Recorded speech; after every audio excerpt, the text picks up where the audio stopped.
campaigning, I say, if they ask about drug prices, I said, any one of you want to get on an Air Force One with me, bring your prescription from a domestic American drug company. I'll fly you to anywhere from Toronto to Belgium to Paris to anywhere around the world. Get you that same exact drug to 40 or 60% less. 40 to 60% less.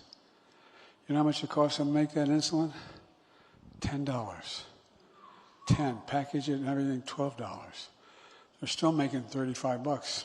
And they're triple what it costs them.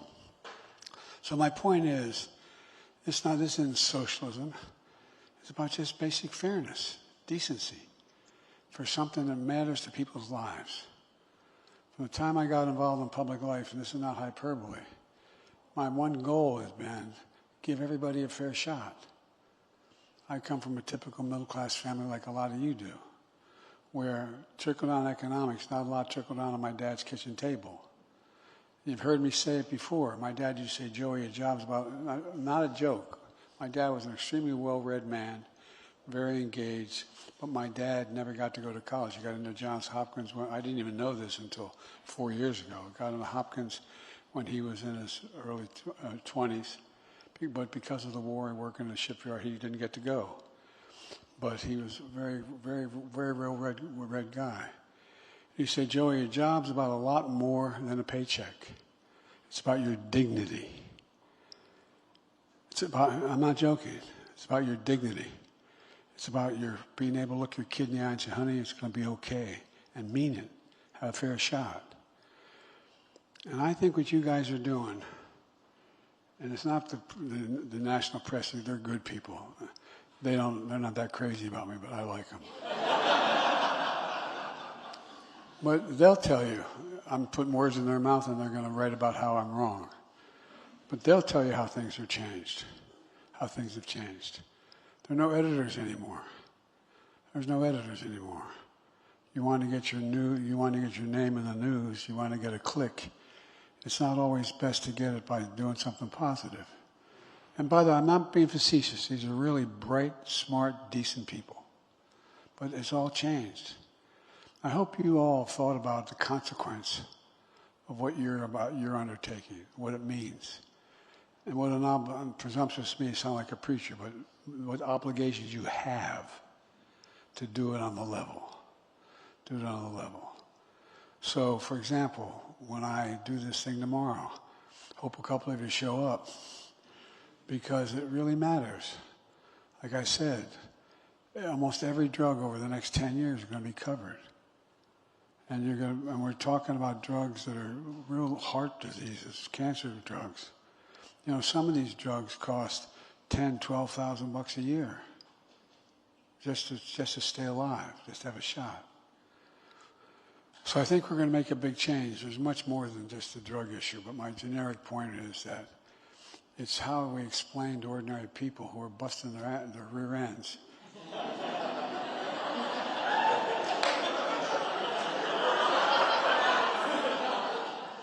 Bless me, Mom, but I forgot. But all kidding aside, I just think that, as I said, I got a close friend who said, you got to know how to know. Part of dealing with government is just, even though when it's well-intended, it's a gigantic bureaucracy. The vast majority of people are trying to do good, but it's complicated. How do you break through? And you're breaking through in ways that it's never been done before, at least in the 800 years I've been in politics. But anyway, I wanted to say something else to you, and I can't remember what it was now. Oh, well, I guess the way to end what I came to say to you is there's been such a decline in trust in America. I mean, across the board. I don't mean just in politics, in trust. And you had one of my team over here talking about mental health. When I appointed Vivek Murthy to be the Surgeon General, he's been on me to make the point, and we're working on it, the single greatest consequence of that pandemic was mental health. I'm not joking. The mental health of the American people. And it's really, really, really important we invest. I noticed that the other team got the message. They're going to stop trying to do away with Obamacare. All of a sudden, after 53 attempts, they figured that's not going to work. At least that's what they're saying. My point is that, the media is good and bad, like there are in public life. They're good and bad. I'm not morally bad, but good and accurate and inaccurate, partisan and nonpartisan. But think about it. If you turn on the television or watch a news program, you pick the news program you think is most likely to agree with you. I don't know a whole lot of people are Trump supporters watching MSNBC. I don't know a whole lot of people are. I don't know a whole lot of people that are Kamala people are watching that other show. So anyway, the biggest thing you got going for you, and I hope you keep it, is you're trusted. You're trusted, and it makes a difference. Now, my staff always tells me this: any of the non-press, you're the non-press. Want to ask me a question? You can ask me. I may not answer it. I'd like to stay on topic. I don't want to get into talking about what's going on in foreign policy and the like right now. But if anyone asks me what I've said, I'd be happy to try to respond. I'm not talking to you guys. Yes. Yes. Shh. I'm not going to answer your question. I'm talking to them first, okay? The audience first, okay? Yes, sir. Thank you so much. Thank you, President. Thank you, President. Thank you, President. Thank you. Thank you all. Mr. President, has the U.S. beat inflation, Mr. President? Yes, yes, yes. I told you we're going to have a soft landing. We're going to have a soft landing. My policies are working. Start writing that way, okay? And Mr. President, anyway, thank Thank you. you so much. Thank you so much. We got to move this way, Gabe. Mr. President, did you know your son reached out to a U.S. ambassador about Burisma? Thank you, Press. We're going this way. Thank you so much.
White House.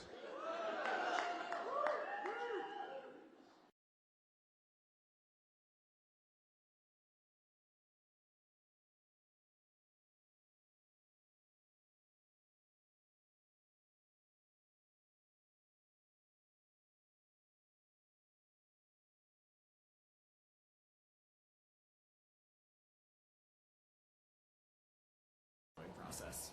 Has language around a permanent or temporary ceasefire been resolved? I'm just not going to get into the specifics of the negotiations. Jenny, go ahead. That News question. Hamas said they'd be willing to negotiate afterwards if there's a serious response from Israel. How does the U.S. take these comments? So look,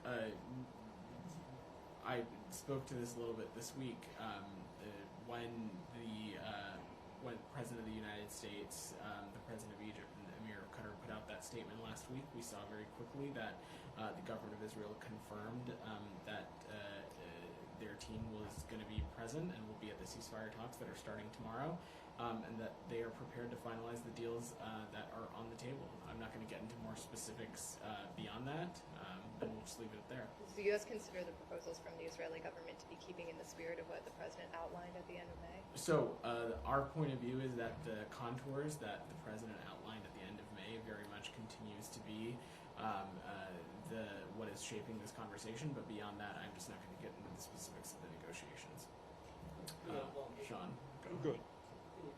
Qatar and Egypt have announced that both foreign ministers received calls from the Secretary of State today. Do you have any readout for these calls? We'll have some readouts to offer, I'm sure, in the next hour or so. We'll have some more to share this afternoon, but these calls are in line with the Secretary's continued engagement on the region and the engagement that he's been doing over the past many weeks, talking to counterparts, working to not only stress the importance and the vitality of getting this deal across the finish line, but also making clear to counterparts that any escalation is not in anybody's interest and certainly not in the interest of the region. Thank you. A couple of things. Yeah. Yesterday, of course, the State Department notified Congress about $20 billion in new weapons for Israel.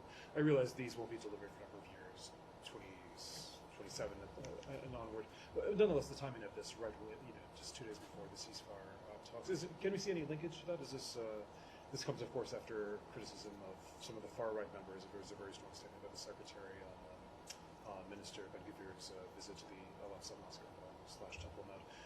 Can we see any message in this, particularly in the arms sales? So, Sean, I think the way to look about this is that multiple things can be true and multiple things can be vitally in the interest of the United States. First and foremost, we are continuing to work to secure a ceasefire deal that would bring home all the hostages, that would help alleviate the suffering in Gaza. That certainly continues to be a priority for us. Simultaneously, we have a long-standing military and security partnership with the government of Israel. We recognize that Israel has a right to defend itself from terrorism and security threats. We also acknowledge and have talked a great deal about how Israel continues to face a myriad of threats in the region, not just from Iran, but also from its proxies, such as Hamas, such as Hezbollah, such as the Houthis. That's very much in line with what we've been talking about this week. And also is true, Sean, that there are actions that we think are counterproductive. We think they are a detraction from peace and stability in the Middle East. We also think that they are detractions from Israel's own security. Those things include what we saw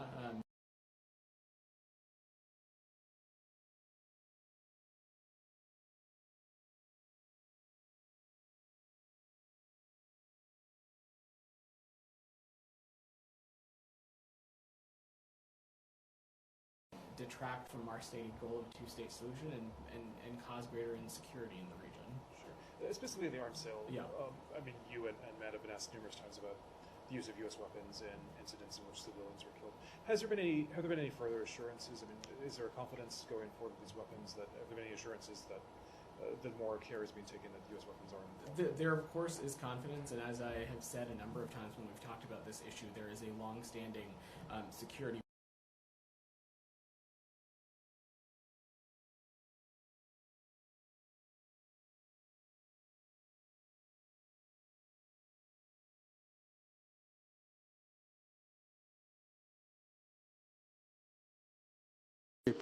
The American taxpayers paying billions of dollars they shouldn't have to pay because of Medicare. And what's happened is I was interviewed by one of your colleagues, and it was about insulin. And I was I was walking through a retail establishment, and the guy came up to me and said, "I want to thank you. I take insulin, it's now $35 instead of $400. He talked about how it changed his life and what more is coming. That got more coverage about what I've been fighting for in terms of fair drug price than anything had done. I mean, everything else was done. Everything. Well, I mean it. I genuinely mean it. You know, I used to have a friend, you got to know how to know. And part of it, knowing how to know, is know where to go. I really mean it. For example, tomorrow, I'm going to be doing an announcement that announcing what we've done in the first bill that I got passed. First bill I got passed, it covered everybody, there's reduction in prices, whether you're on Medicare or not. And by the way, it saves the American taxpayers billions and billions and billions of dollars.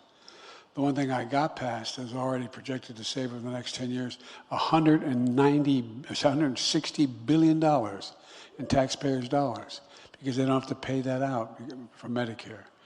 And in addition, what it's saving people's lives. But what I wrote in there in that first piece of legislation, it's the law now, unless the other guy makes it.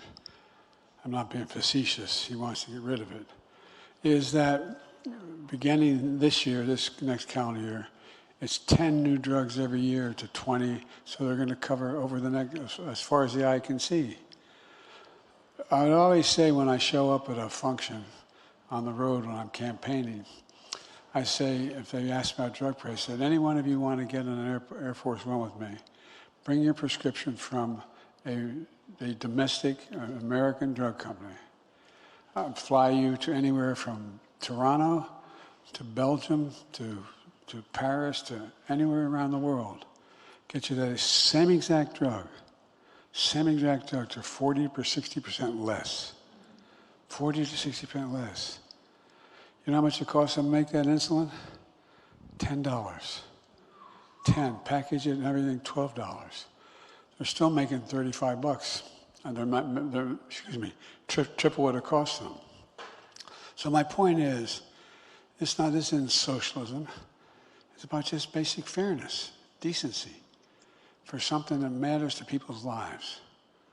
From the time I got involved in public life, and this is not hyperbole, my one goal has been give everybody a fair shot. I come from a typical middle-class family like a lot of you do, where trickle-down economics, not a lot trickle down on my dad's kitchen table. You've heard me say it before. My dad used to say, Joey, your job's about, not a joke. My dad was an extremely well-read man, very engaged, but my dad never got to go to college. He got into Johns Hopkins. I didn't even know this until 4 years ago. He got into Hopkins when he was in his early 20s. But because of the war and working in the shipyard, he didn't get to go. But he was a very, very, very well-read guy. He said, Joey, your job's about a lot more than a paycheck. It's about your dignity. I'm not joking. It's about your dignity. It's about your being able to look your kid in the eye and say, honey, it's going to be okay. And mean it. Have a fair shot. And I think what you guys are doing, and it's not the national press, they're good people. They're not that crazy about me, but I like them. But they'll tell you, I'm putting words in their mouth and they're going to write about how I'm wrong. But they'll tell you how things have changed, how things have changed. There are no editors anymore. There's no editors anymore. You want to get your name in the news, you want to get a click. It's not always best to get it by doing something positive. And by the way, I'm not being facetious. These are really bright, smart, decent people. But it's all changed. I hope you all thought about the consequence of what you're undertaking, what it means.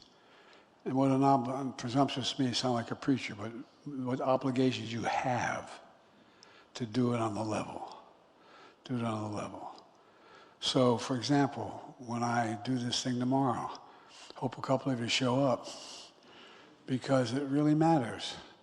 Like I said, almost every drug over the next 10 years is going to be covered. And we're talking about drugs that are real heart diseases, cancer drugs.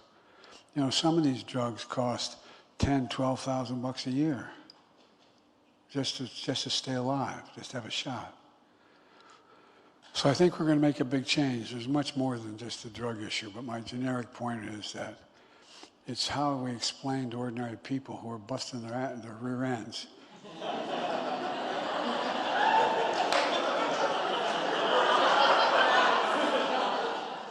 Bless me, Mom, but I forgot. But all kidding aside, I just think that, you know, as I said, I got a close friend who said, you got to know how to know. Part of dealing with government is just, even though when it's well-intended, it's a gigantic bureaucracy. The vast majority of people in it are trying to do good, but it's complicated. How do you break through? And you're breaking through in ways that it's never been done before, at least in the 800 years I've been in politics. But anyway, I wanted to say something else to you, and I can't remember what it was now. Oh, well, you know, I guess the way to end what I came to say to you is there's been such a decline in trust in America. I mean, across the board. I don't mean just in politics, in trust. And you had one of my team over here talking about mental health. You know, when I appointed Vivek Murthy to be the Surgeon General, he's been on me to make the point, and we're working on it. The single greatest consequence of that pandemic was mental health. I'm not joking. The mental health of the American people. And it's really, really, really important we invest. I noticed that the other team got the message. They're going to stop trying to do away with Obamacare. All of a sudden, after 53 attempts, they figured that's not going to work. At least that's what they're saying. My point is that, you know, the media is good and bad, like there are in public life. They're good and bad. I'm not morally bad, but good and accurate and inaccurate, partisan and nonpartisan. But think about it. If you turn on the television or watch a news program, you pick the news program you think is most likely to agree with you. I don't know a whole lot of people are Trump supporters watching MSNBC. I don't know a whole lot of people are I don't know a whole lot of people that are common people are watching that other show. So anyway, the biggest thing you got going for you, and I hope you keep it, is you're trusted. You're trusted, and it makes a difference. Now, my staff always tells me this: any of the non-press, you're the non-press, want to ask me a question, you can ask me. I may not answer it. I'd like to stay on topic. I don't want to get into talking about what's going on in foreign policy and the like right now, but if anyone asks me what I've said, I'd be happy to try to respond. I'm not talking to you guys. Yes. Yes. Shh. I'm not going to answer your question. I'm talking to them first, okay? The audience first, okay? Yes, sir. Thank you so much. Thank you, Press. Thank you, President. Thank you, Press. Thank you. Thank you all. Has the U.S. beat inflation, Mr. President? Yes, yes, yes. I told you we're going to have a soft landing. We're going to have a soft landing. My policies are working. Start writing that way, okay? And Mr. President, Anyway, thank Thank you. you so much. Thank you so much. We got to move this way, Gabe. President, did you know your son reached out to a U.S. ambassador about Burisma? Thank you, Press. We're going this way. Thank you so much.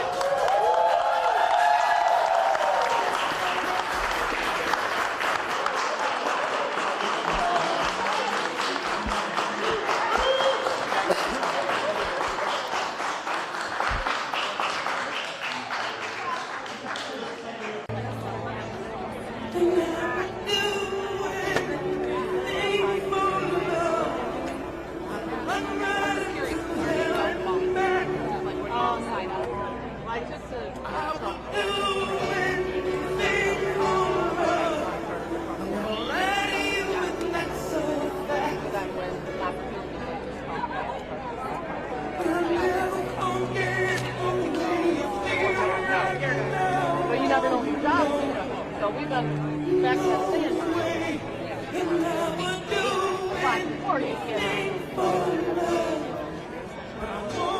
Those hot guys on the roof are probably laughing at me. I have to watch the news guy.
For a ride on this lonely Kentucky ride. I love parking that. Never knowing what went wrong. And when the rain keeps pouring down, and the head of the town that I go walking through. Right, we get it's almost just like it. Searching for you.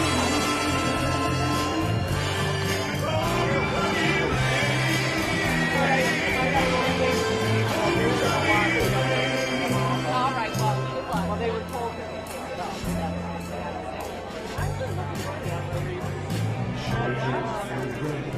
There's an old gray-bearded man sitting on a bench outside the general store. Yes, she was here, but the memory wasn't here. No way, the day before.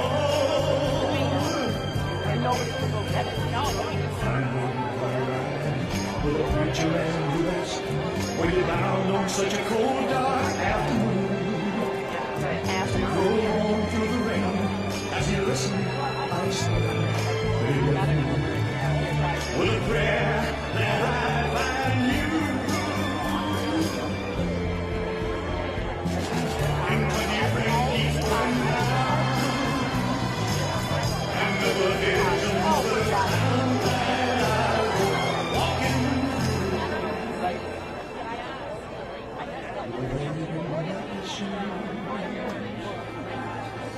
Oh, really? Yeah.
You said your love was true,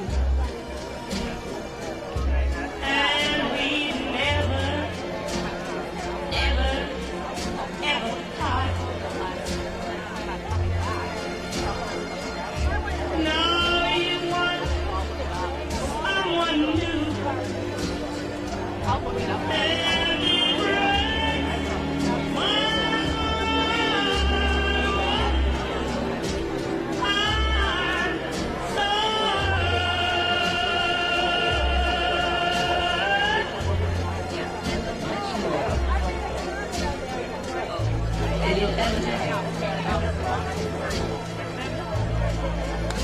yes, darling, I'm sorry,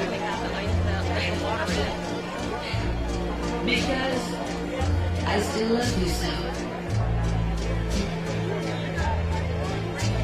But even though you hurt me, like nobody could ever do, I would never,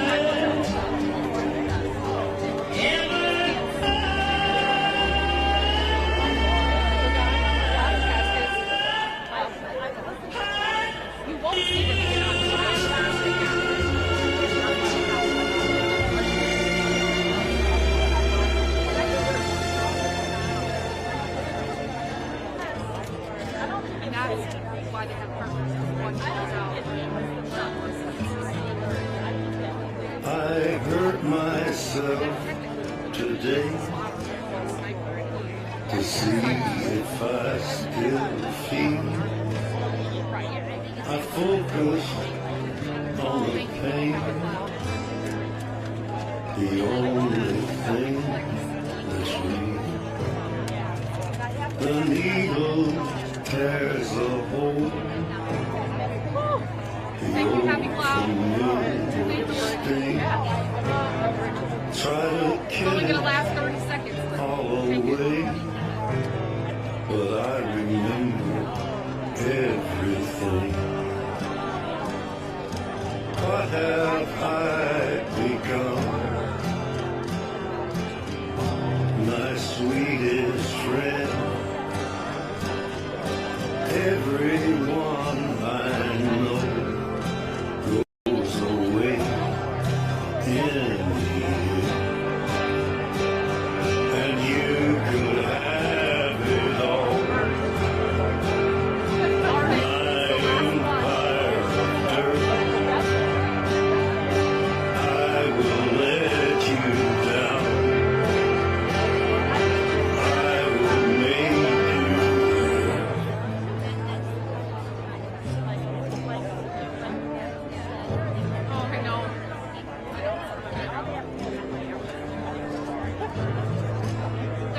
I wear this crown of thorns upon my liar's chair, full of broken thoughts I cannot repair. Beneath the stains of time, the feelings disappear. You are someone else. I am still right here. What have I become? My sweetest friend.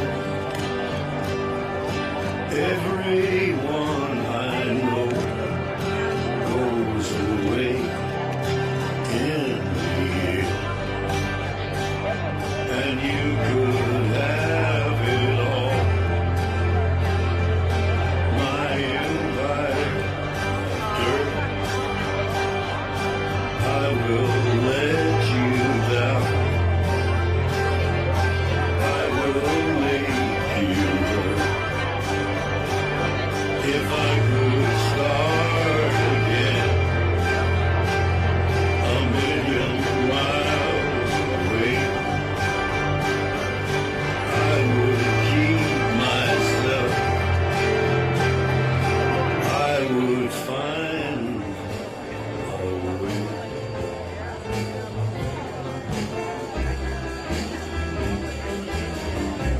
I found my freedom on Blueberry Hill. On Blueberry Hill, where I found you. Stood still on Blueberry Hill.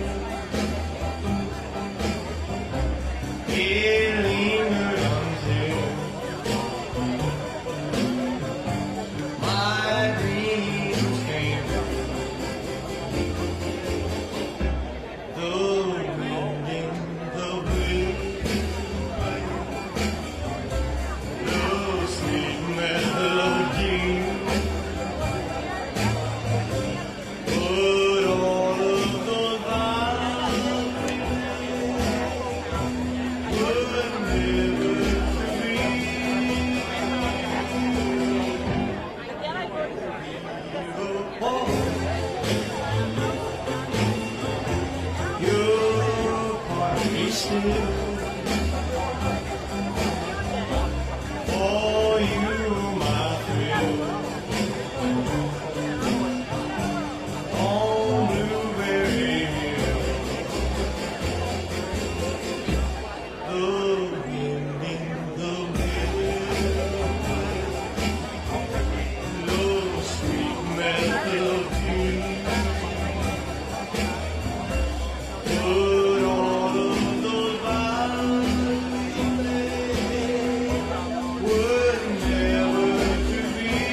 For you, my friend, on Blueberry still a kiss. A sigh is just a sigh. The fundamental things apply as time goes by.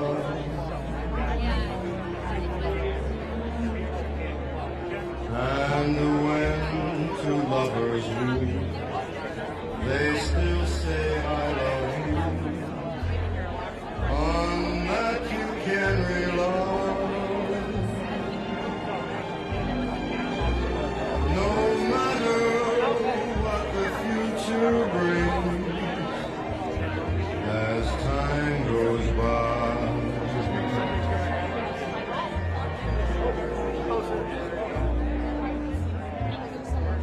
Moonlight and love songs never out of date. Hearts full of passion, jealousy and hate. Woman needs man, and man must have his mate. That no one can deny. It's still the same old story, a fight for love and glory, a case of do or die. The world will always welcome love as time goes by.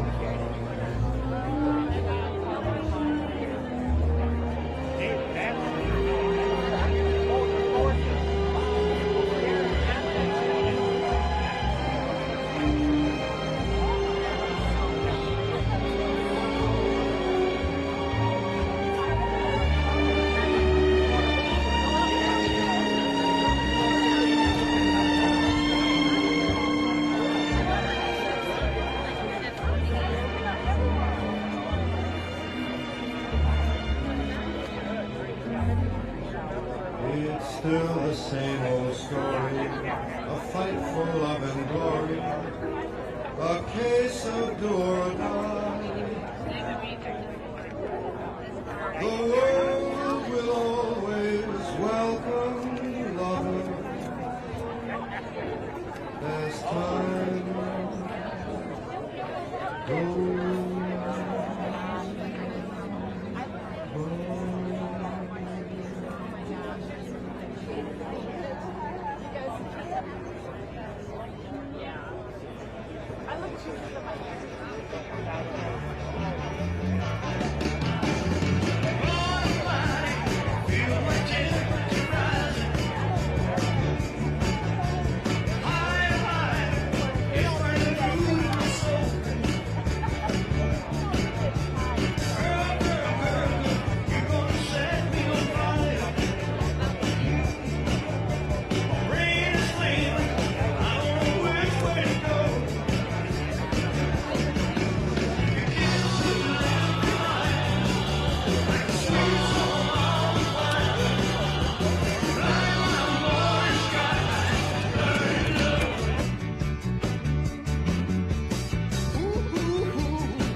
say, so I'll just live my life. These are yesterdays, those happy hours that we once knew.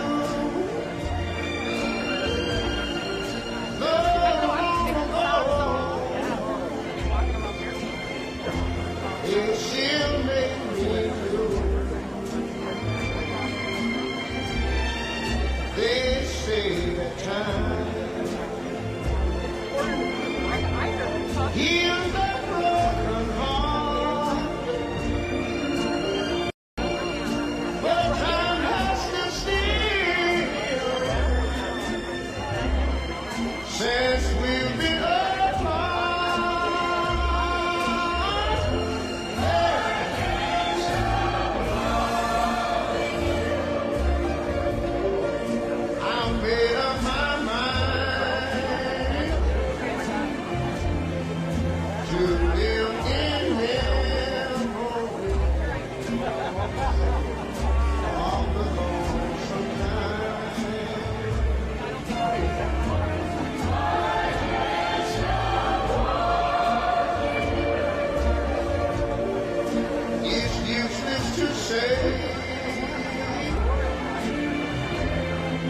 So I'll just live my life.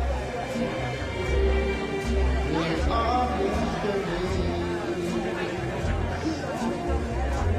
Those happy hours that we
it's useless to say, so I'll just live my life. Dreams of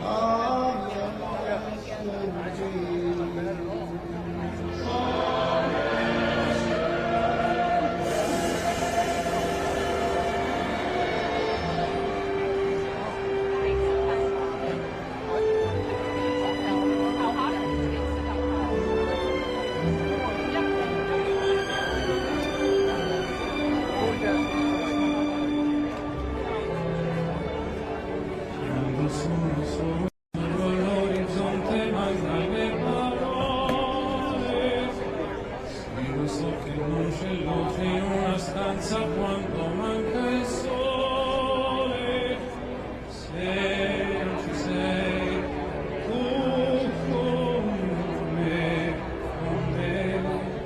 sono le finestre, mostra tutti i miei cuori che hai acceso.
se lontanas nell'orizzonte manca le parole e io sì lo so che sei con me,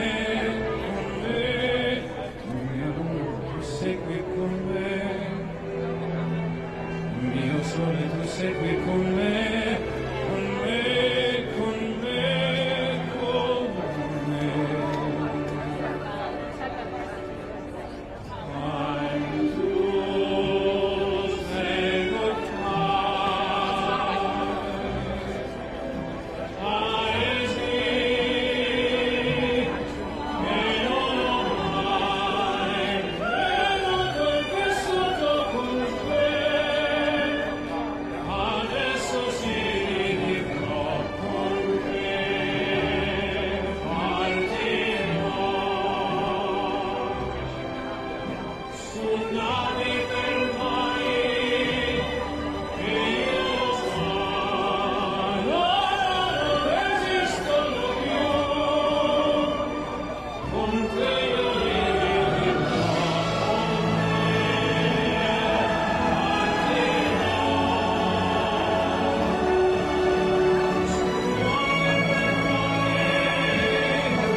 La fede mia mi abbandonò, se pessima si ritrovò, perché smarrito sempre la cercai. Bellezza, incanto e nostalgia ferirono la mente mia, che in lacrime gridava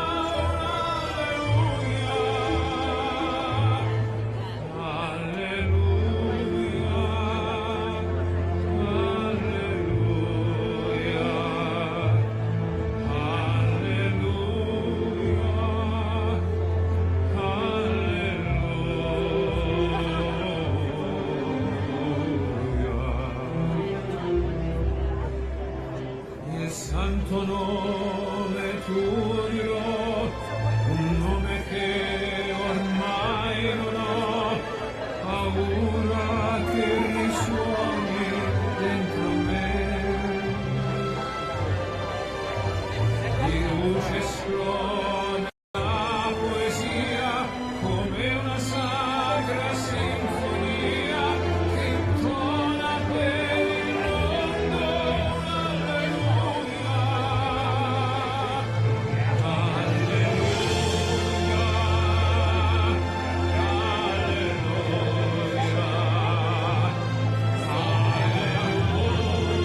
I couldn't feel, so I tried to touch.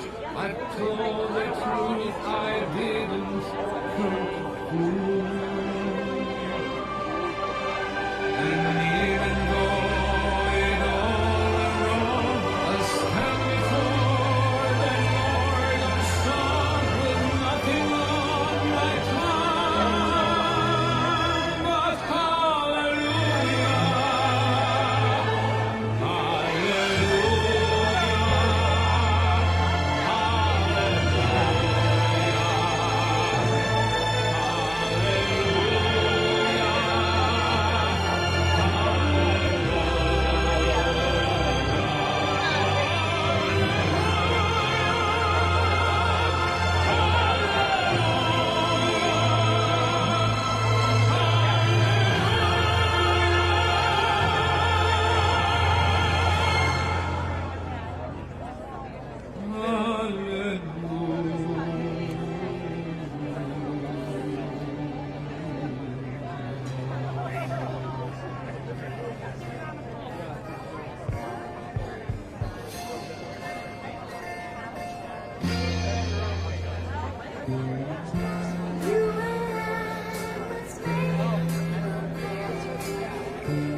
Just the way the story goes. You always smile, but in your eyes your sorrow shows. Yes, it shows.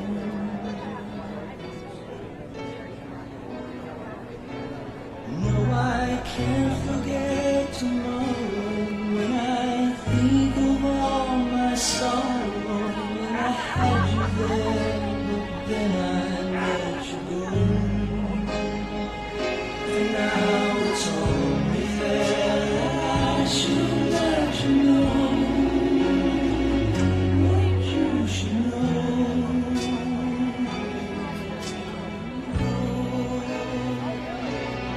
I can't live if living is without you. I can't live, I can't give anymore. I can't live without you. I can't give, I can't give anymore.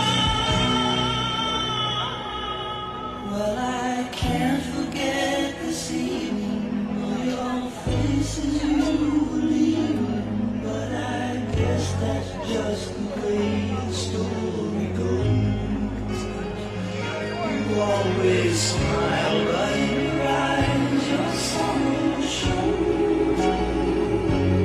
Yes, it shows.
Please welcome to the stage the next Vice President and Second Lady of the United States, Senator J.D.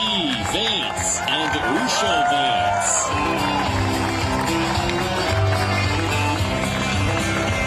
Why don't we liberate these United States? We're the ones who need it most. Let the rest of the world help us for change.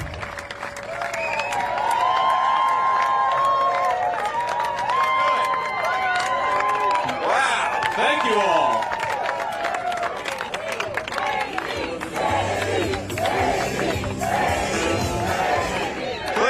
Please. Thank you all. Please. It is great to be here in Michigan. It's a little hot today, but it's a beautiful state. All right, let me talk a little bit about what we're going to do to take this country back. We're going to take back the White House. We're going to restore American manufacturing. We're going to restore a whole country, and it's going to start right here in the state of Michigan. Now, I love Byron Center. I've been here just about a couple hours, but Byron Center has been cast aside, and a lot of places in this country have been cast aside by America's ruling class in Washington, D.C. Now, politicians come into places like Michigan, they say nice things, but they crush our industries, they offshore our jobs, and they undercut American wages with illegal labor. You, my friends, have been betrayed. And the people who have been doing the betraying have gotten rich off of this country's decline. And it's time to call them out, and it's time to kick them out of office.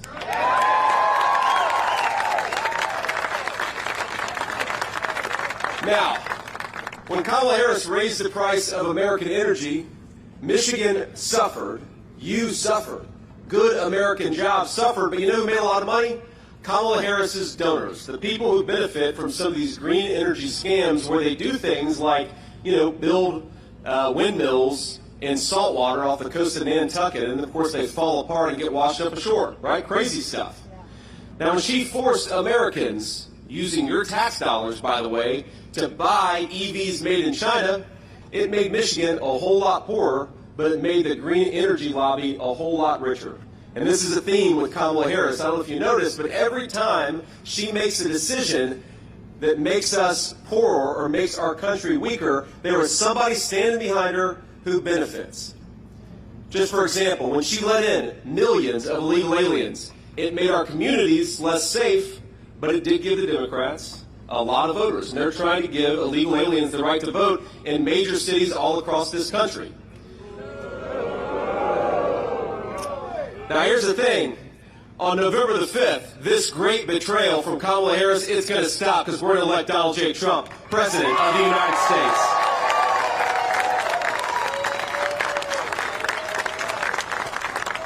Now, I grew up in a town not all that different from Byron Center, and I watched in my own community as jobs were sent overseas. And of course, it's not just people's checkbooks that suffer when they lose a good manufacturing job or they lose a good job in any industry. I remember seeing friends whose parents never fought but start to have their marriages unravel under financial stress from a lost job.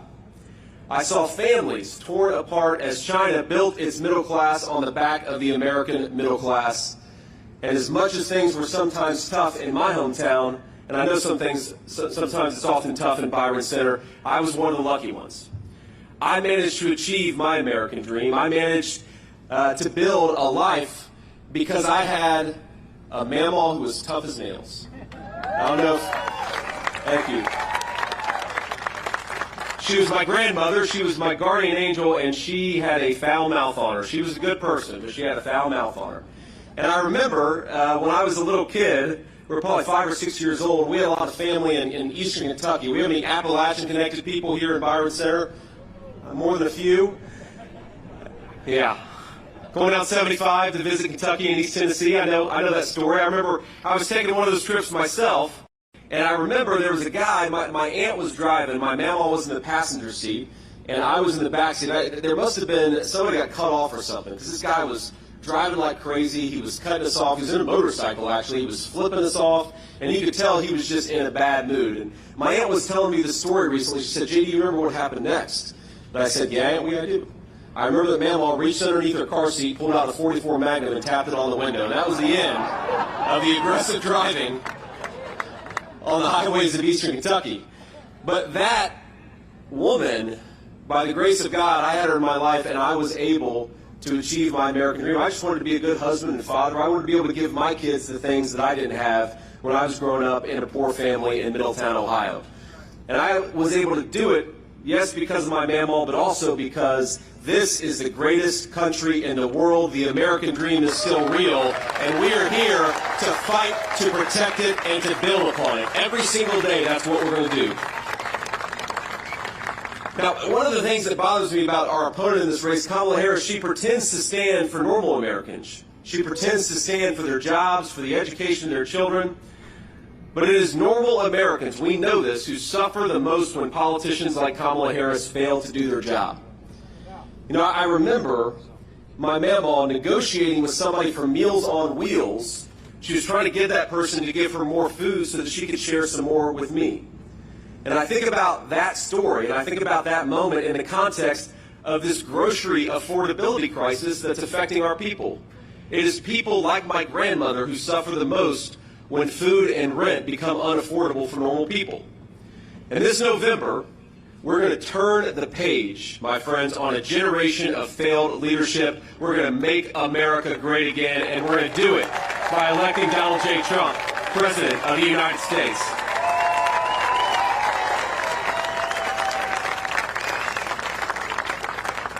Now, that's the most important thing, of course, is the top of the ticket, because we all know the president controls so much in this country. We're also going to need a lot of help up and down the ballot. So I want to introduce a few people who are great Michiganders, who are great American patriots, and they are fighting every day for you and for this state. I want to start out with Michigan Senate Republican leader Eric Nesbitt. Where's Eric? There's Eric right here. Beautiful family, by the way, 2 beautiful kids. We have a Republican candidate for Michigan's 3rd district. And I understand Paul Hudson's going to win this race, right, Paul? Where's Paul? There's Paul right here. We've got Representative Brian Mass, the great Brian Mass. Number 5, Brian. Thank you, man. We've got Representative John Molinari. Where's John? There's John right there. Did I get your name right, John? Close enough? Close enough. And we have got a great guy running who's going to be the next senator from the great state of Michigan, Mike Rogers. Where's Mike? There he is.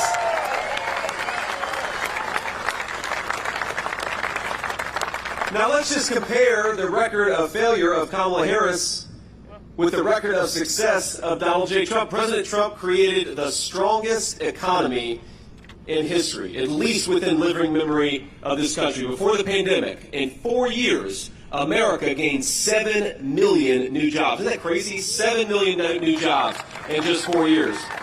Unemployment dropped to the lowest rate in 50 years. We lifted more than 10 million people off of welfare, and household incomes soared to a new record. And after losing in the previous 2 administrations, 1 Democrat, 1 Republican, we lost 60,000 American manufacturing jobs.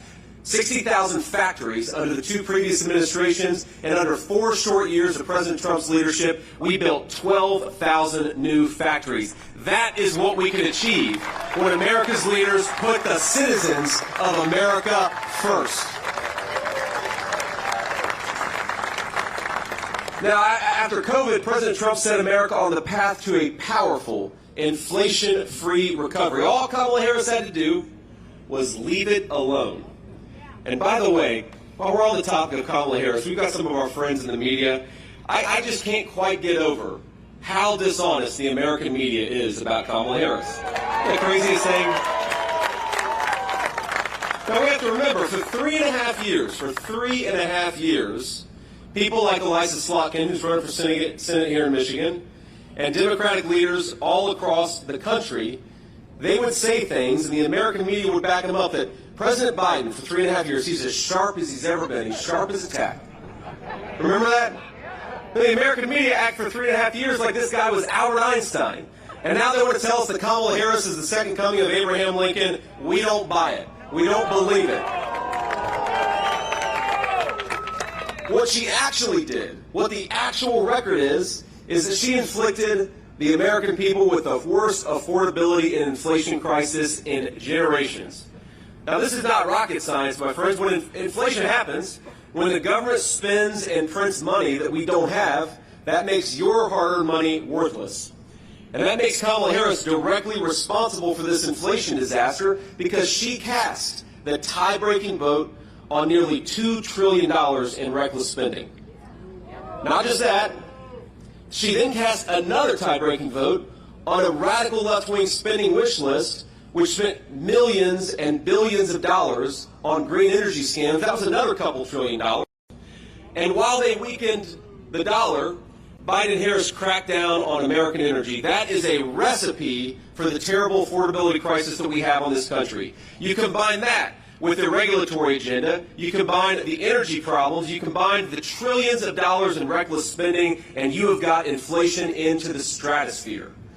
Now, instead of buying energy from every dictator around the globe, which is what Kamala Harris wants to do, under President Trump, we're going to embrace a very simple principle. We're going to get American energy from American workers in American territory. We're going to drill, baby, drill. That's going to cut down prices, and that's going to create a lot of prosperity for the American people.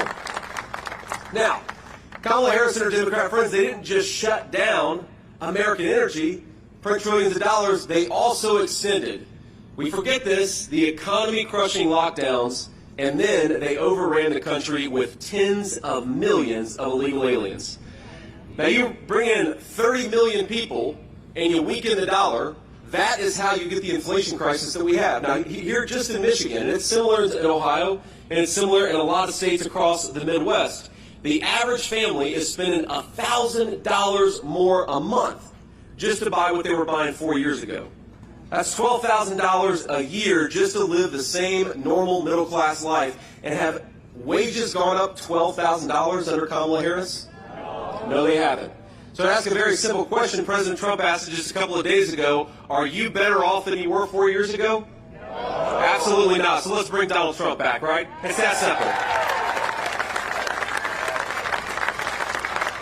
So,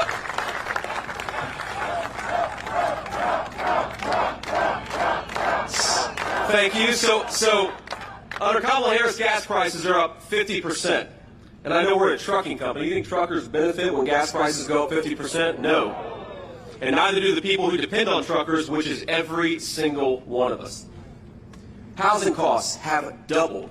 Grocery prices are up 21%. A record number of Americans are working multiple jobs. And I happen to believe in a simple principle that if you work hard and play by the rules, you ought to be able to afford a good life in the country your parents and grandparents built. Isn't that simple? Now, the housing market is the least affordable it's ever been. Mortgage rates have doubled, and that's thanks to Kamala Harris' spending policies. The average new car costs nearly $50,000 a year.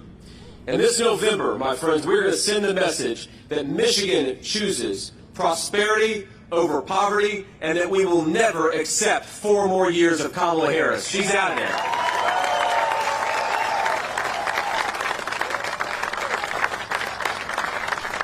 But inflation isn't the only scourge that Washington and Kamala Harris have inflicted on American workers.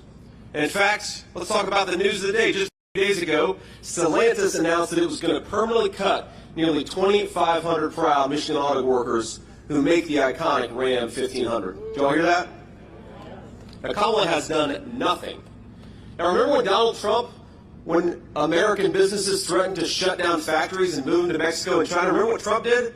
He picked up the phone and said, if you do that, I'm going to introduce you to a little word called a tariff. And a lot of American workers benefit because he was willing to fight for the interests and for their American jobs. Now, her policies have been decimating the American auto industry for years. You have to remember, this is the woman who voted to preserve NAFTA, to extend NAFTA, the very trade deal that sent American auto jobs to Mexico by the tens of thousands and turned American dreams into nightmares.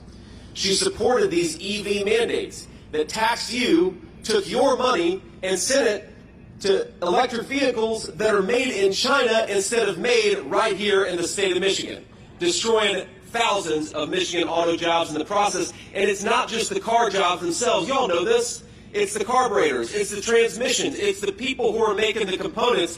They are the ones who suffer when Kamala Harris sends your tax dollars to Chinese-made cars. Well, Kamala Harris now is standing here in Michigan asking us for a promotion. I think it's time to say to Kamala Harris, no thank you, you are fired.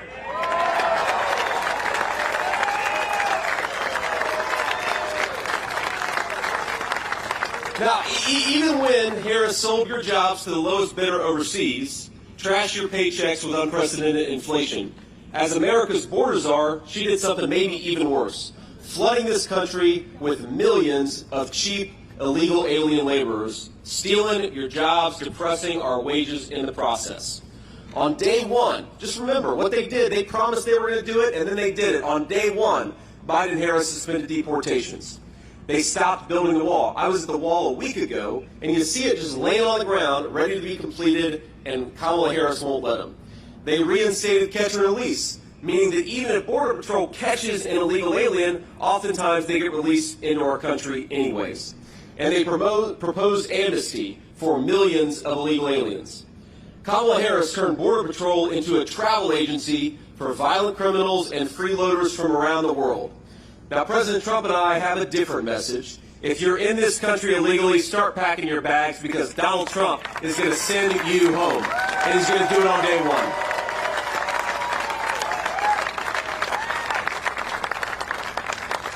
Now, we're in this incredible company, and we're at this incredible company, and I want to introduce just a few people who make this place possible, people who have been building American dreams, some of them for over a half a century. So we've got the great Mary Jane Cordes. Jane, thank you so much for having me.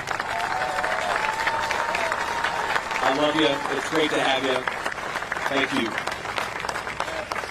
Now, she's the co-founder of Cordes Inc., and her sons, Steve and Charlie, now run this company.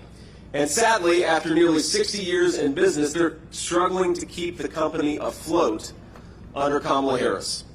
So I'm going to ask, if it's not going to embarrass them too much, Steve and Charlie, would you both come up and tell your story a little bit? Let's welcome up Steve and Charlie Cordes, great American business leaders.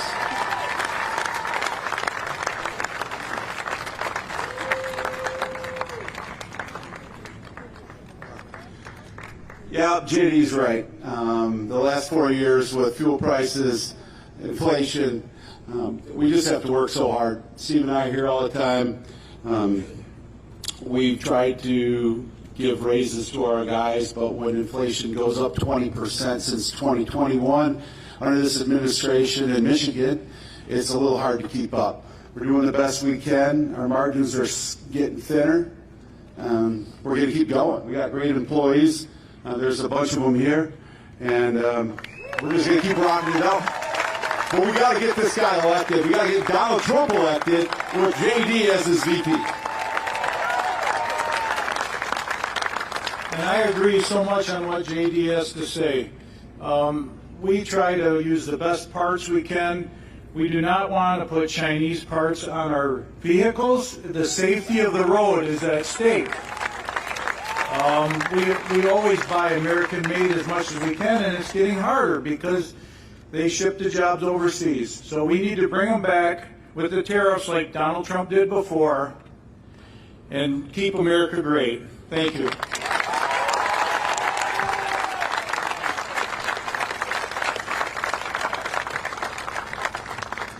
Well, I thank you all so much, and thanks so much for what you're doing. And isn't that crazy to think?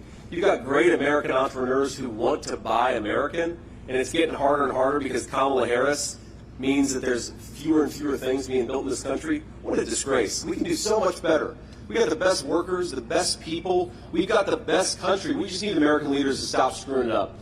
I also want to introduce one of their employers, Chuck Bixby, who's a very, very good dude. I met him earlier. He's a great Trump fan. Chuck, thank you so much for being here. You want to come on up and say a few words? Come on, Chuck. We're going to embarrass Chuck a little bit.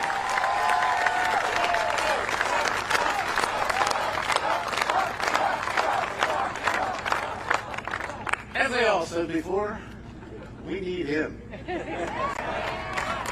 Not only is Donald Trump going to do the next 4 years, I got dibs on him doing before after.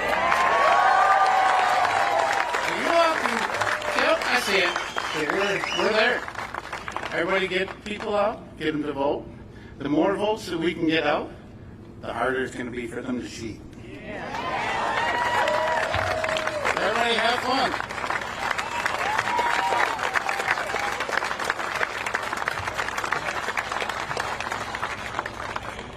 So, Chuck, I'm sorry for embarrassing you. I had to make you come up and say a few words. So let me just tell you a little story. Chuck reminds me of a lot of people that I knew growing up in Middletown, hardworking people, people who keep this country running. And it reminds me, sometimes Kamala Harris, she talks, and the Democrats talk about the old economy versus the new economy. I like to talk about the real economy versus the fake economy. And the real economy is for the people who build things with their hands, who get it to our stores, who transport it from one place to another. Chuck is working in the real economy. Without a lot of American workers like him, this country would be screwed. So thank you, Chuck. Thanks for what you do.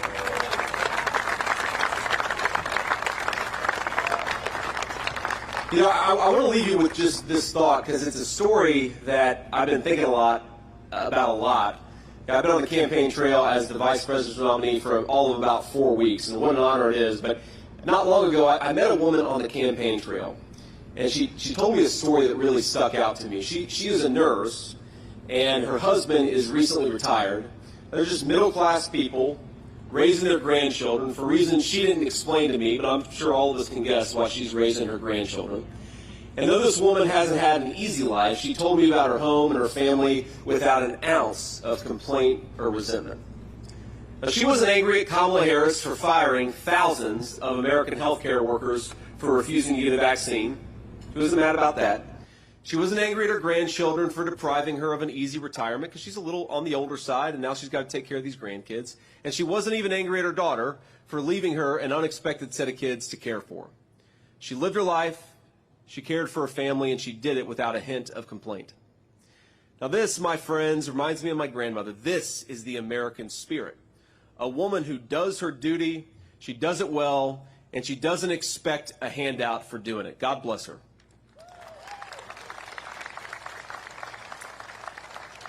But, if there wasn't any entitlement, there was a bit of sorrow. Because in a lifetime of trials and tribulations, there was one thing about this moment that frustrated her. That the price of food had gotten so high that she could no longer do steak night. Every Friday, she told me, for years, we have done steak night in our house. And I'm not talking about a steakhouse or a filet mignon, but in good times and bad, we made sure that Friday, we'd go to the grocery store, we'd get a nice steak, and make it a special occasion. That was her family tradition every single Friday. And now, she told me, it's gone. We just do hamburger. There's nothing wrong with hamburger, but it's not a steak. Grocery bills are just too high, she said. Her nurse's salary isn't high enough, and her husband, who's a retiree, his Social Security is just a little too small. Now, America, I think, was built on a very simple promise, that each of us would have a say in our own government, that each of us would be secure in our own property, however tiny a slice of our country we got to own.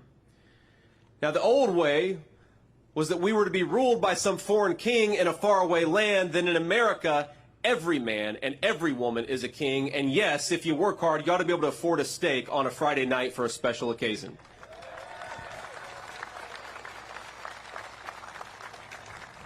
Now, I was listening to Kamala Harris give a rally recently, because she doesn't talk to the media. She just talks behind a teleprompter.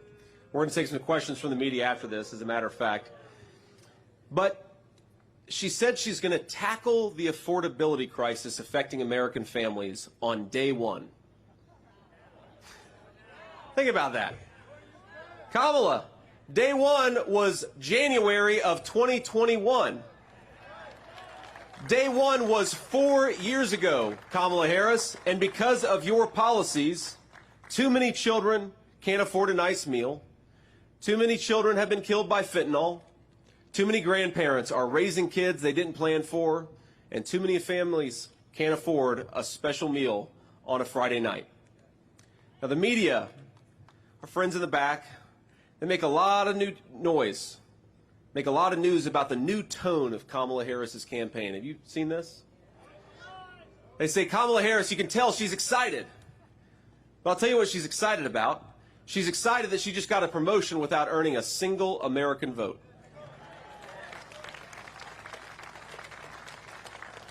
She says she's having fun.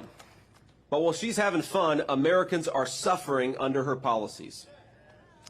When she laughs during a speech, remember that there are American families crying this very day because they cannot afford groceries. When she does these rallies and does these events and does these fake dances, remember that there are parents who lost their children to drugs or violence who will never see their children move again, much less dance again. When she tells you, and this is her new slogan, we're not going back, remember that for 3.5 years, that is exactly what we've been doing. We've been going back to a place where Americans aren't kings in their own country, but paupers, begging their government for precious scraps of safety, security, and food. We're going back, Kamala Harris, because of you, and we're going to fire you because we want to take this country forward.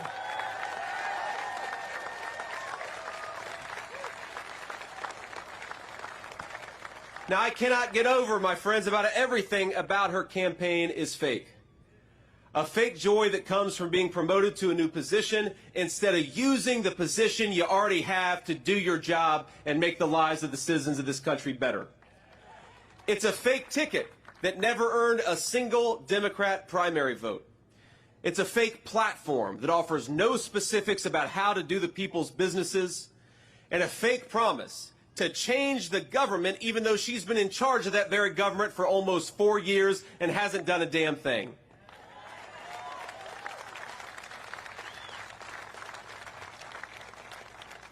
Donald J. Trump's campaign instead offers something very, very different. Not a fake optimism, but a very real hope. A hope and a vision to see that hope become reality in this country once again. A hope that we have the best workers in the world, so we're going to stop shipping their jobs to China and build more things right here in the United States of America. A hope that if we unleash American energy and American farmers, food and energy will become affordable in this country again. A hope that if we build more homes and stop foreigners from buying the homes that we have, the American dream of home ownership is going to become real again. It is a hope that we can close the border and stop the drugs if we empower the Border Patrol and back the blue in Michigan and everywhere else. It is a hope in the moms and dads and grandparents of our country that though they do have the spirit to survive under the policies of Kamala Harris, they have the ability to thrive under the leadership of Donald J. Trump. When we say that we will make America great again, we mean something simple. Safe streets for our families, a secure border, affordable food for our children, and the American dream, whether it's to buy a home or to see your children do better off than you did, that is achievable again. Let's get it done. We're going to start here in Michigan. It's going to start a fire that goes across the United States of America. Let everybody hear that America is ready to re-elect Donald J. Trump, the president, again. And Michigan, it's going to start with you. God bless you all. Thank you for doing everything you do, and thank you for having me. Thank you. Love that flag. Thank you, man. You guys.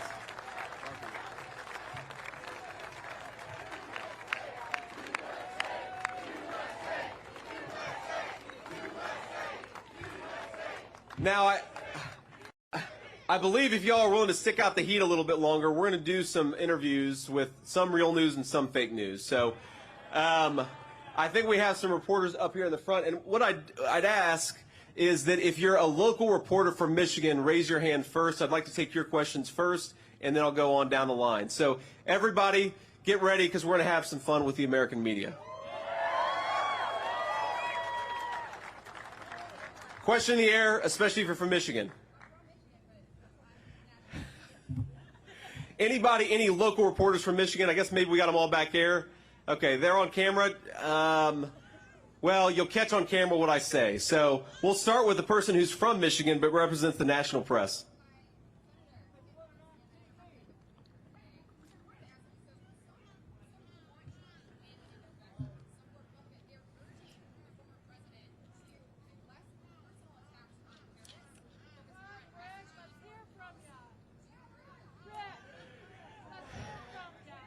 Well, look, the question, I'm not going to repeat that question because it's kind of insulting to our president. So I'll repeat the ones that aren't insulting to our president. Look, here's the answer. To the people who say that Donald Trump should do something different, they had an opportunity to make Donald Trump do something different by challenging him over 3 separate primaries, every single one of which he won. So I think that Donald Trump has earned the right to run the campaign that he wants to run. And look, if you listen to what Donald J. Trump says, if you look at what I say, we are prosecuting the case against Kamala Harris on policy. We're reminding people that Donald Trump delivered peace and prosperity, and Kamala Harris has delivered war all over the world and unaffordable groceries and housing here at home. That is the message we're going to take forward. But of course, President Trump, the reason people love him is because he's his own man, he's unfiltered, and he lets the American people see who he is. And I will say that as his running mate, I obviously can't always speak for the president, but I think I speak for the president. I think I speak for the American people in saying this, that we'd much rather have an American president who is who he is, who's willing to offend us, who's willing to tell us the truth, who isn't a fake who hides behind a teleprompter, but lets the American people see exactly who he is. So that's my view. Ma'am. Hi, I'm from Ohio. Oh, that's not a good thing in this crowd. She's from Ohio, ladies and gentlemen. But I will say, I have Michigan friends. We love our country enough that you guys are willing to give this Buckeye a nice warm welcome. So thank you guys, and God bless you. Ma'am. Senator Vance, thanks for taking my question. I'm Janice Heisel with the Epoch Times. And my question is, we do hear about costs of energy relating directly to grocery costs being up. What other steps besides drilling can the Trump-Vance administration take to lower those grocery prices for people? That's right.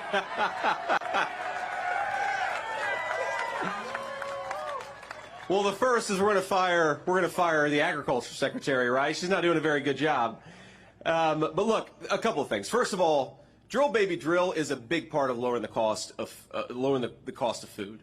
Because if you think about the farmers, that their tractors run on diesel fuel. To ship the food, they got to get it to go somewhere, and that requires fuel. The fertilizer, a lot of times, comes from natural gas. If we drill baby drill and take advantage of the incredible bounty of this nation, we are going to lower food prices in a very big way for American consumers. That's just a matter of fact. But the other thing that we ought to do is stop printing trillions of dollars that we don't have and sending it to China. We should keep our money right here at home. Build in America, buy in America, manufacture in America, and that gives Americans the wages necessary, but it also means that you're not printing a bunch of money, which makes our dollar more and more worthless. You do those two things, you can make food affordable again in this country. It's very simple. Great. Ma'am. What do you have to say when people say Kamala has an advantage over the young people's vote because she is popular on social media and TikTok? Well, look, I'd say the reason that Kamala Harris does a lot of social media, but we do a lot of social media too, but she doesn't have any ability to be unscripted. Why? What is she going to do other than play around on TikTok? She sure as hell isn't giving interviews. She's not standing before the American people answering questions, right? Now, at least from what I've seen, President Trump and I have great presence all across social media. He just did an interview with Elon Musk on X that had hundreds of millions of American listeners. It sounds like a lot of people in the audience. So I think we're doing great on social media. But my message to young people, I mean, look, I'm the only millennial, the first millennial in the history of a national ticket. And my message to young people is we want you to be able to build a life in this country. If you work hard and play by the rules, we want you to be able to afford a house. We want to bring mortgage interest rates down so that you can actually get a loan to buy that house. We want you to be able to raise a family if you so choose without having it destroy your checking account. And we have got the policies to make that happen. So I think that Kamala Harris, assuming that she can run this filtered campaign hiding behind a teleprompter, young people are smart. And they know that life has gotten more unaffordable under Kamala Harris. And the final point that I'll make is Donald Trump and I believe that America ought to be tough and America ought to have a strong foreign policy. But when people like Kamala Harris send our sons and daughters, our young people, to fight in stupid wars, it is the young generation that carries the burden of that. We're going to stop sending our young people to faraway lands. We are not the policemen of the world. We need to use our young people here at home as the resources that they are and not send them all over the world. And I think that hopefully is a message that's going to appeal. We're going to carry it forward, and we're going to see how the chips fall. But look, I feel very confident we're going to win young people, we're going to win the whole country. Sir. The New York Times, I wanted to ask you about the latest economic news from this morning, with inflation now being under 3%, the lowest rate since mid-2021. What is your sort of reaction to that news? Well, I think the crowd reaction says it all. Look, when they say that inflation is down, they mean from a baseline where groceries are already 30% more expensive than they were when Donald Trump was president. And they're not saying it's coming down, they're just saying it's not going up as fast as it was 3 years ago. That is not a reputation or a record to brag on, that's a record to be ashamed of. Why did it take them so long to get inflation to where it is, and why are prices so high? It's because Kamala Harris failed to do her job. So if they want to go around, and this is, you know, it's funny. Kamala Harris, on the one hand, will say, on day one, we're going to tackle the affordability crisis. And like I said earlier, Kamala Harris has been the vice president for 3.5 years. And I think, ladies and gentlemen, she's in effect been the acting president, because we all know Joe Biden isn't home. So she's been the one controlling government policy for 3.5 years. She says she wants to tackle the affordability crisis on day one. And then on the other hand, she'll say, oh, we've already got inflation under control. Well, which is it, Kamala? Which is it? The simple truth is American credit card debt is getting higher. Americans are finding the basic necessities of middle-class life less affordable. Americans are becoming, especially young people, are becoming paupers in their own country. If we don't do better, our young generation, they're not going to own anything. They're not going to have anything. They're going to be renters in the country that their parents and grandparents built. Inflation is a disaster. Kamala Harris does not have a leg to stand on. Sir. Thank you, Senator. Josh Albertus with WZZM here in Grand Rapids. You know, in the last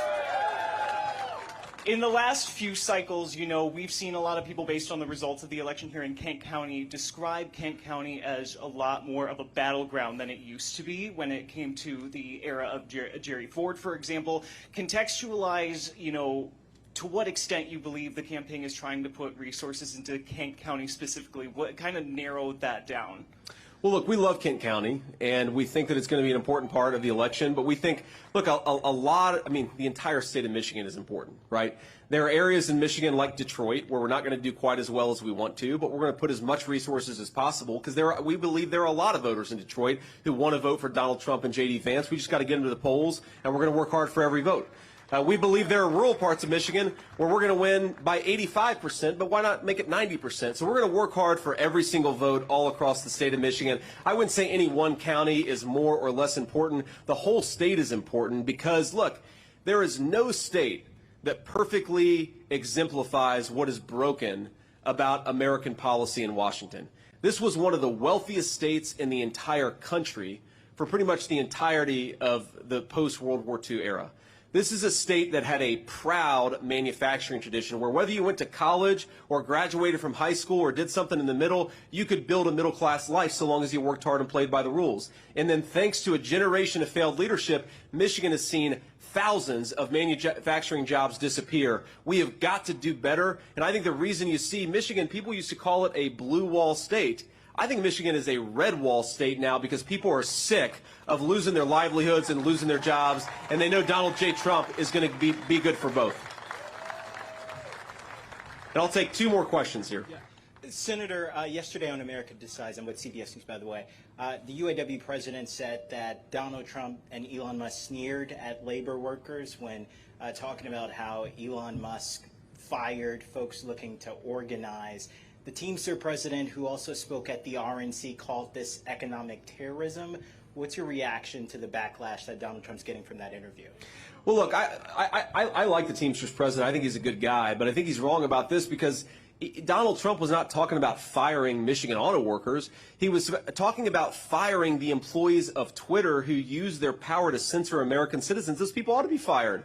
If you censor Americans from exercising their First Amendment rights, you absolutely should be fired. Donald Trump's exactly right. Now, what Donald Trump has also done more than any president in my lifetime, again, 60,000 factories closed in the 16 years before Trump became president. In just the 4 years that he was president, he reversed that trend and opened 12,000 factories. This is a guy who's fighting for American jobs. And my message to Sean Fain, who's the head of the UAW and stands up next to Kamala Harris and sounds like a communist, is, trust me, I talk to a lot of UAW workers. They want a president who fights for their jobs. They want a president who will shut down this garbage at the border. They want a president who will stop sending American money to buy Chinese-made cars. American money ought to buy American cars.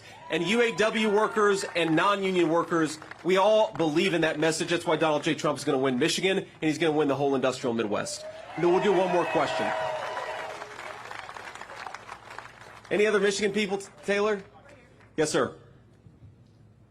Josh Berry, Fox 17. Hey, Josh. WXMI Grand Rapids. All right, so we've got at least 2 good reporters here. Is that what I'm hearing? I'm rounding out the local journalists here.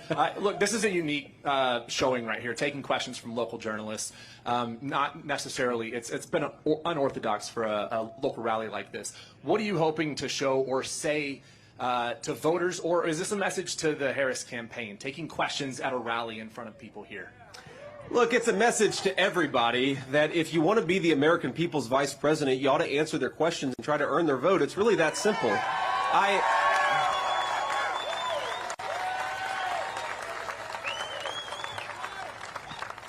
You know, you think about this, and I'm only 40 years old, but I've been in public life long enough to know that sometimes you need to explain certain things, or sometimes new things come up and you've got to answer people's questions. How are you going to address that issue, or how are you going to address this issue?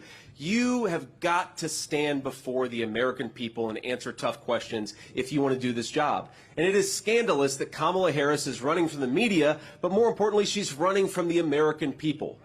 That's a disgrace. I've never seen a presidential campaign in the history of my life where a person is asking to be the president of the United States, but she's afraid of you guys.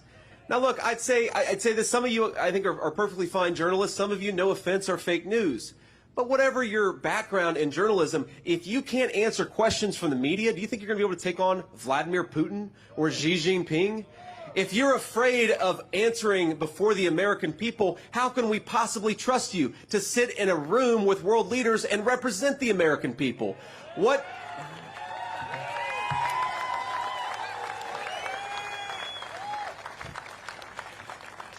And I think what it shows is fundamentally Kamala Harris has no vision. She has no policies. Go to her website.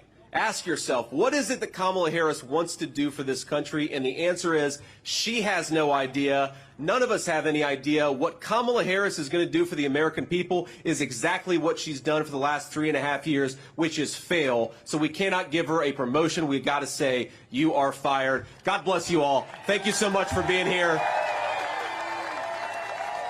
Michigan, get out and vote. Get your friends and family to vote. Volunteer if you're able. I love you guys. I'll see you soon. We'll be back in Michigan quite a bit. God bless y'all.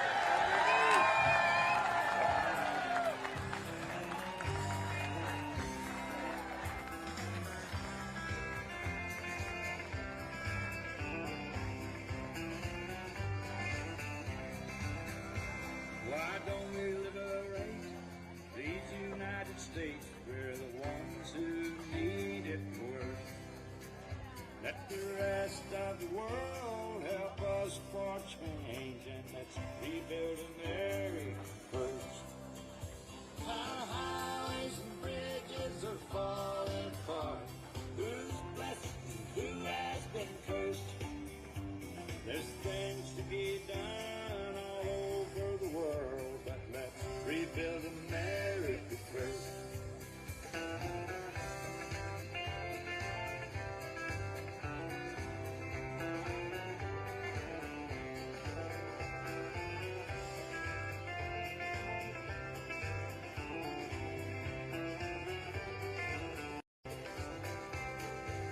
Who's on the hill and who's watching the valley? Who's in charge of it all? God bless the army and God bless our liberty. That got the rest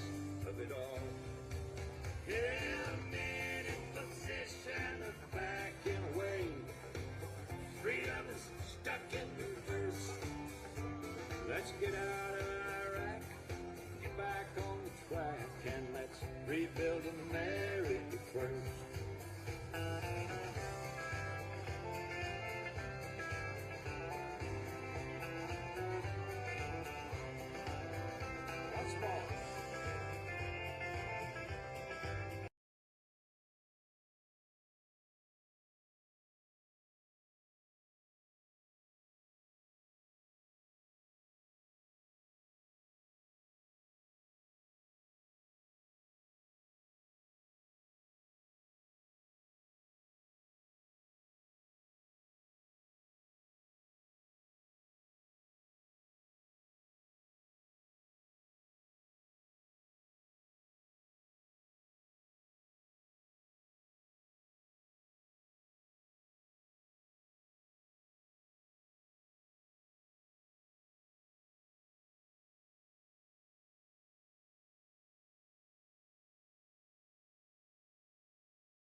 back, so follow me. No. Hey, there's no path that way. No path?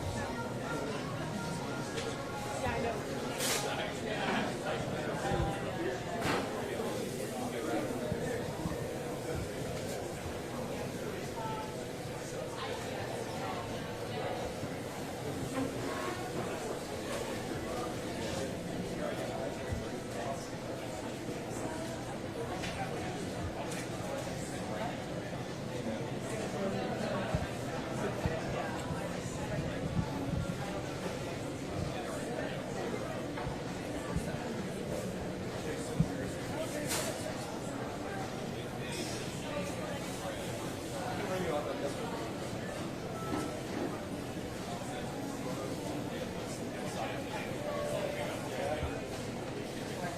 What'd you get? I got a branzino. My kid really likes fish, so.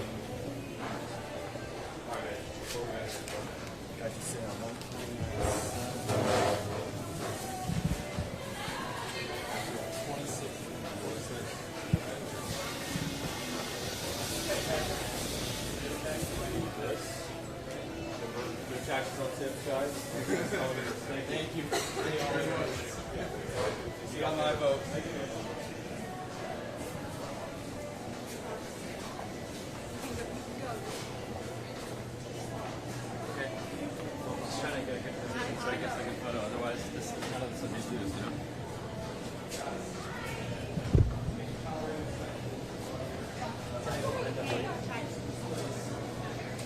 Yes, that's right.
We're not going to move, okay? We're going to go down the middle aisle and pull it out of the way. Yeah. We're trying to do no taxes on tips. You're going to stay here and follow? Okay. Eat a grill. That works too. Thank you, guys. Yeah.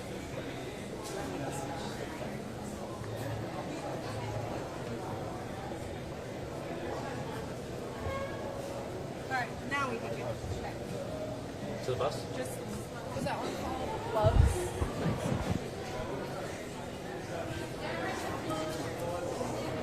Just go in the middle aisle. He's not coming back.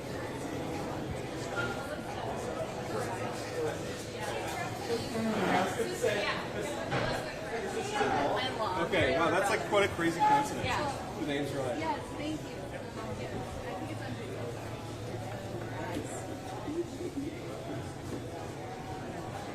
Awesome. Thank you, guys. Yeah, good to meet you all. Hey, I'm Vinny. Valerie, nice to meet you. I'm Brandon. Brandon, nice to meet you. So you guys were here or just stopped by? Nope, we stopped here for lunch.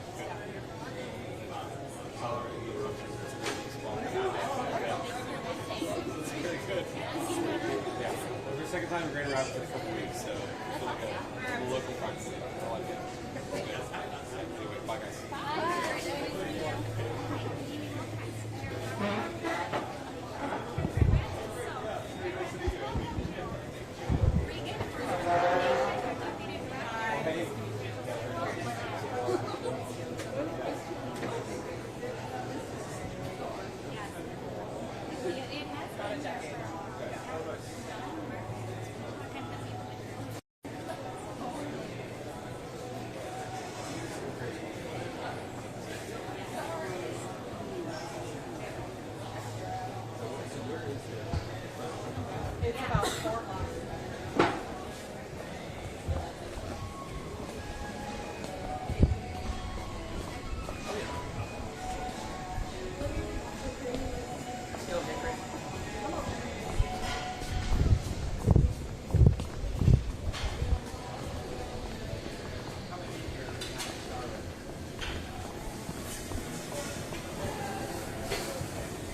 Quick. Kick.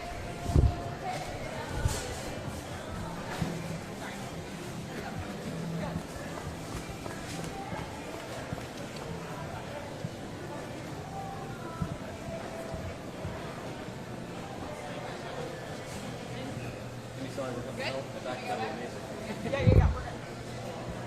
I just didn't know how quickly it's coming back down this side. Oh. Which way is it going? He's coming this way. That way? Yeah.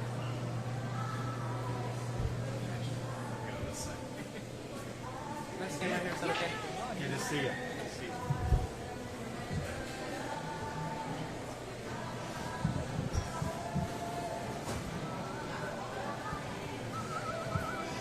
Save this corner so we're not in the way.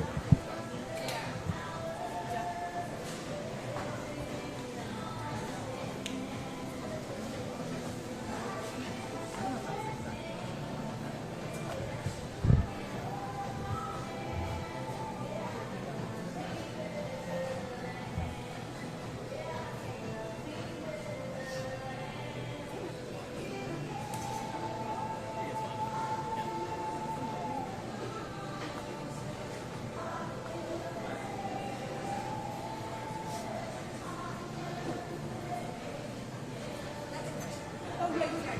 You're fine.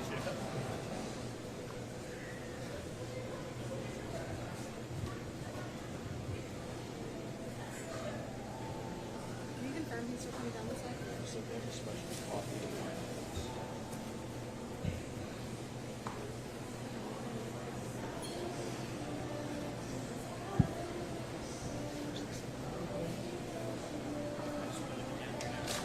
No, this is fine. Where, what?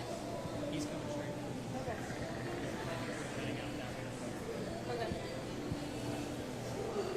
Is the arch resting in the same spot, or did it move? So his next interaction should be with these people? No, he's just going to make it up as he goes. Oh, yeah. Welcome to an OTR.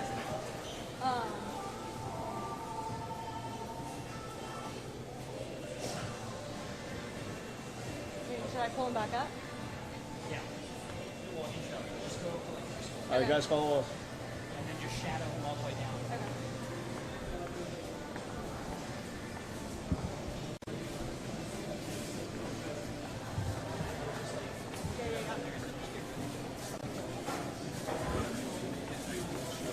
Just like make a line come against here. Yep.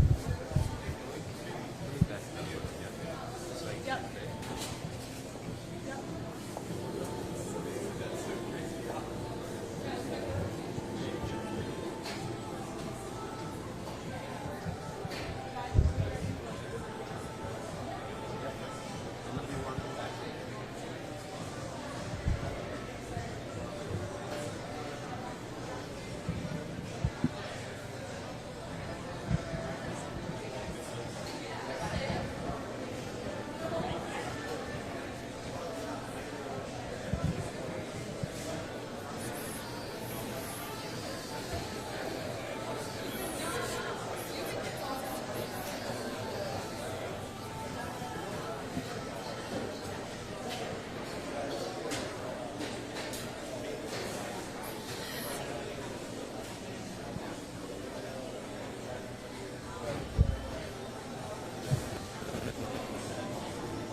Yeah, sure.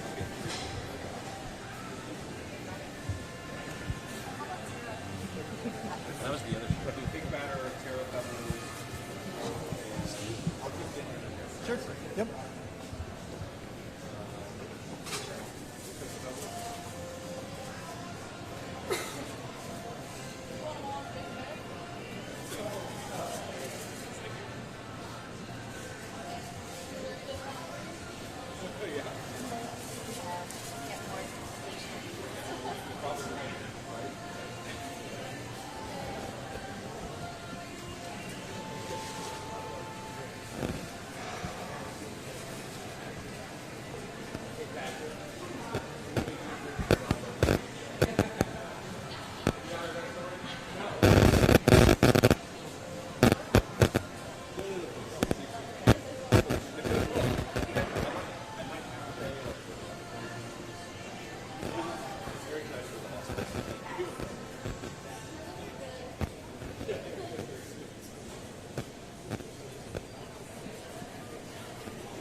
Moving. Taylor, were you there when I made Patrick try boba tea? Yes, I was. I remember. You nearly killed him?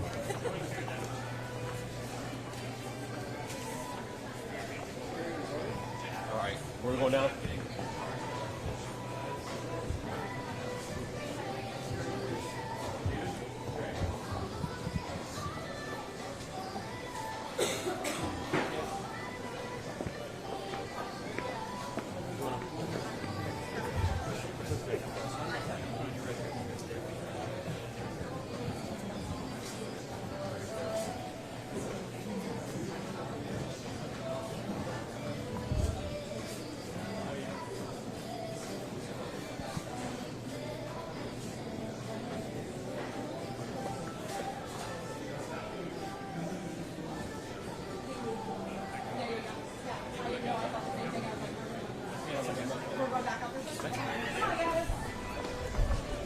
We done?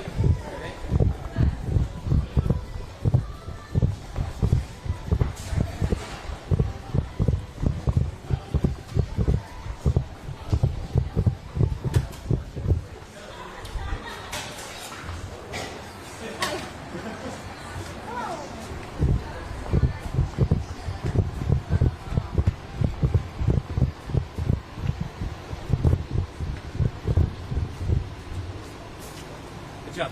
Thank you. All right, go team. Boys. All right. Walk it down. Good job. Everything. It's pretty seamless.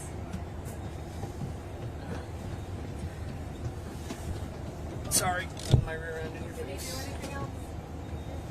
Press the set. Brown and press the set.